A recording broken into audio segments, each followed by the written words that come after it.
বন্ধুরা, কালকে রবিবার গেল, মাংস এনেছিলাম। তো আমার মাংস দিয়ে মুড়ি খেতে খুব ভালো লাগে, আর রুটি দিয়েও মাংস খেতে ভালো লাগে। তো দেখো, আমি মাংস দিয়ে মুড়ি খাচ্ছি।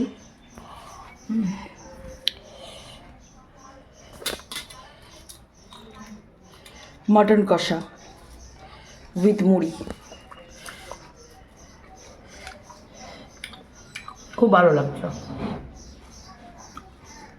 কেন খাচ্ছি জানো? মুড়ি দিয়ে ভাত খেতে পারছি না, ওই জন্য মুড়ি দিয়ে মাংসটা খাচ্ছি। হ্যাঁ,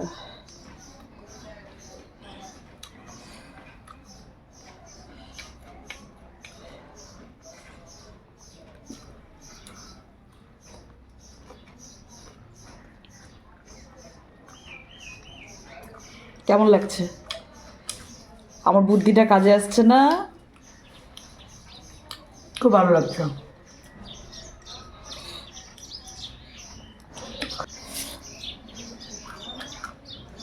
মেয়ে বললো, মা তুমি ভাত খেতে পারছো না, দেখো তো মুড়ি দিয়ে খেতে পারো কিনা। দেখো, হ্যাঁ। ভালো লাগছে, খুব সুন্দর লাগছে।